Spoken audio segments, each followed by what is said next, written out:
സങ്കീർത്തനം 31. യഹോവേ, ഞാൻ നിന്നെ ശരണം പ്രാപിക്കുന്നു. ഞാൻ ഒരു നാളും ലജ്ജിച്ചു പോകരുതേ. നിന്റെ നീതി നിമിത്തം എന്നെ വിടുവിക്കണമേ. നിന്റെ ചെവി എങ്കലേക്ക് ചായിച്ച് എന്നെ വേഗം വിടുവിക്കണമേ. നീ എനിക്ക് ഉറപ്പുള്ള പാറയായും എന്നെ രക്ഷിക്കേണ്ടതിന് കോട്ടയായും ഇരിക്കണമേ. നീ എന്റെ പാറയും എന്റെ കോട്ടയുമല്ലോ. നിന്റെ നാമം നിമിത്തം എന്നെ നടത്തി പാലിക്കണമേ. അവർ എനിക്കായി ഒളിച്ചു വച്ചിരിക്കുന്ന വലയിൽ നിന്നും എന്നെ വിടുവിക്കണമേ. നീ എന്റെ ദുർഗമാകുന്നുവല്ലോ. നിന്റെ കയ്യിൽ ഞാൻ എന്റെ ആത്മാവിനെ ഭരമേൽപ്പിക്കുന്നു. വിശ്വസ്തത ദൈവമായ യഹോവേ, നീ എന്നെ വീണ്ടെടുത്തിരിക്കുന്നു. മിഥ്യാമൂർത്തികളെ സേവിക്കുന്നവരെ ഞാൻ പകയ്ക്കുന്നു. ഞാനോ യഹോവയിൽ ആശ്രയിക്കുന്നു. ഞാൻ നിന്റെ ദയയിൽ ആനന്ദിച്ച് സന്തോഷിക്കുന്നു. നീ എന്റെ അരിഷ്ടതയെ കണ്ട് എന്റെ പ്രാണസങ്കടങ്ങളെ അറിഞ്ഞിരിക്കുന്നു. ശത്രുവിന്റെ കയ്യിൽ നീ എന്നെ ഏൽപ്പിച്ചിട്ടില്ല. എന്റെ കാലുകളെ നീ വിശാല സ്ഥലത്ത് നിർത്തിയിരിക്കുന്നു. യഹോവേ, എന്നോട് കൃപയുണ്ടാകണമേ.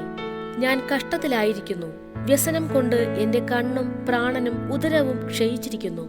എന്റെ ആയുസ് ദുഃഖം കൊണ്ടും എന്റെ സംവത്സരങ്ങൾ നെടുവീർപ്പ് കൊണ്ടും കഴിഞ്ഞു പോയിരിക്കുന്നു. എന്റെ അകൃത്യം നിമിത്തം എന്റെ ബലം ക്ഷീണിച്ചും എന്റെ അസ്ഥികൾ ക്ഷയിച്ചും ഇരിക്കുന്നു. എന്റെ സകല വൈരികളാലും ഞാൻ നിന്ദിതനായി തീർന്നു. എന്റെ അയൽക്കാർക്ക് അതിനിന്ദിതൻ തന്നെ. എന്റെ മുഖപരിചയക്കാർക്ക് ഞാൻ ഭയഹേതുവായി ഭവിച്ചു. എന്നെ വെളിയിൽ കാണുന്നവർ എന്നെ വിട്ട് ഓടിപ്പോകുന്നു. മരിച്ചുപോയവനെ പോലെ എന്നെ മറന്നുകളഞ്ഞിരിക്കുന്നു. ഞാൻ ഒരു ഉടഞ്ഞ പാത്രം പോലെ ആയിരിക്കുന്നു. ചുറ്റും ഭീതി എന്ന അപശ്രുതി ഞാൻ പലരുടെയും വായിൽ നിന്ന് കേട്ടിരിക്കുന്നു. അവർ എനിക്ക് വിരോധമായി കൂടിയാലോചന ചെയ്തു. എന്റെ ജീവനെ എടുത്തുകളവാൻ നിരൂപിച്ചു. എങ്കിലും യഹോവേ, ഞാൻ നിന്നിൽ ആശ്രയിച്ചു. നീ എന്റെ ദൈവം എന്ന് ഞാൻ പറഞ്ഞു. എന്റെ കാലഗതികൾ നിന്റെ കയ്യിൽ ഇരിക്കുന്നു. എന്റെ ശത്രുക്കളുടെയും എന്നെ പീഡിപ്പിക്കുന്നവരുടെയും കയ്യിൽ നിന്ന് എന്നെ വിടുവിക്കണമേ. അടിയന്റെ മേൽ തിരുമുഖം പ്രകാശിപ്പിക്കണമേ. നിന്റെ ദയയാൽ എന്നെ രക്ഷിക്കണമേ. യഹോവേ, നിന്നെ വിളിച്ചപേക്ഷിച്ചിരിക്കൊണ്ട് ഞാൻ ലജ്ജിച്ചു പോകരുതേ. ദുഷ്ടന്മാർ ലജ്ജിച്ചു പാതാളത്തിൽ മൗനമായിരിക്കട്ടെ. നീതിമാന് വിരോധമായി ഡംഭത്തോടും നിന്നയോടും കൂടെ ധാർഷ്ട്യം സംസാരിക്കുന്ന വ്യാജമുള്ള അധരങ്ങൾ മിണ്ടാതെയായി പോകട്ടെ.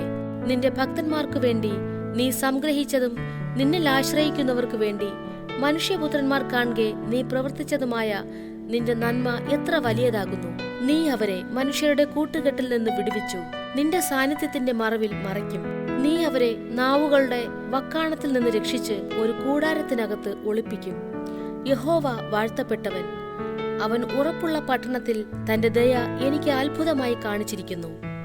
ഞാൻ നിന്റെ ദൃഷ്ടിയിൽ നിന്ന് ഛേദിക്കപ്പെട്ടുപോയി എന്ന് ഞാൻ എന്റെ പരിഭ്രമത്തിൽ പറഞ്ഞു.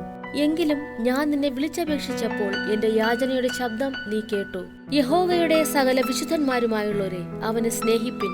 യഹോവ വിശ്വസ്തന്മാരെ കാക്കുന്നു. അഹങ്കാരം പ്രവർത്തിക്കുന്നവന് ധാരാളം പകരം കൊടുക്കുന്നു. യഹോവയിൽ പ്രത്യാശയുള്ള ഏവരുമേ ധൈര്യപ്പെട്ടിരിപ്പിൻ. നിങ്ങളുടെ ഹൃദയം ഉറച്ചിരിക്കട്ടെ.